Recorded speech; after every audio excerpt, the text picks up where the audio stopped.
just like the broken of your house. Now, it's a simple solution for it.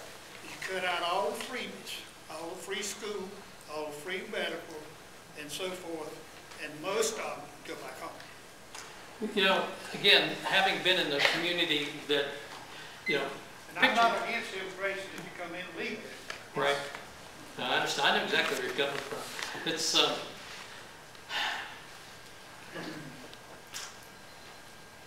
I can tell you from working in a community that hires people like that, that, you know, one argument is that these people come here to make a better, you know, a lot of these people come here to make a better life for themselves. And that's true. Some of them have. But a lot of them come here just to make an earning and they send their money back home.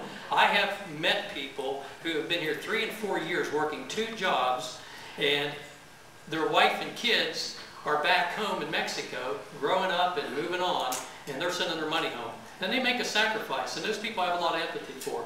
But we also have a lot of illegal people bringing drugs into this country. We have people coming here, you know, doing a lot of bad things.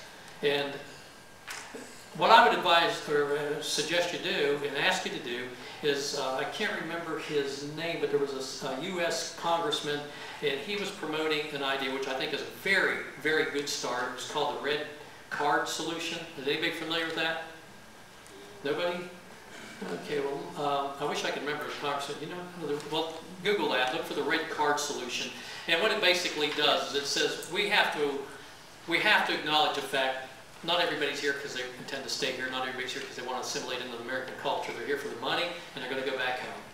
And what we have to do is identify those 2 bodies and then address it. And it's lengthy, so I'm not going to go into it, but it's called the red card solution. And you might want to Google that and read that and see. But we've got to, when we address immigration, when we ever get around to addressing it as a country and as a state, I believe, and I would encourage those involved in addressing it, that we do it with compassion, with understanding, and with the true spirit of the American heart. And it's going to take time. There's not a silver bullet to that. Tom? Yeah, that's all true, but we still have legalization. We have laws, constitutional and other laws, that prevent that from supposed to happen. But if we're not going to back up our laws, that doesn't give us too much righteousness to stand on. That is a drain on our economy. Absolutely. It's a big bill to pay. I know a lot of senior citizens, including myself, that would love to get on the program. But the thing of it is that you have to make a stand. And the stand is not being made.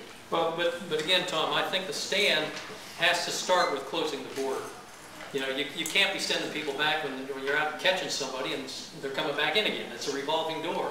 Until we put enough pressure, state by state, citizen by citizen, on the federal government to do something, it's going to be an ongoing problem because people are struggling worldwide, and we've got you know, we have a lot of people coming. These aren't every Hispanic person that's here illegally isn't from Mexico. We have people here from Honduras. We have them from Latin America. We have them. You know, we're not going to solve it tonight, but we have to recognize that it is a problem that the solution starts with our federal government, and the solution and working it out has to be done with compassion.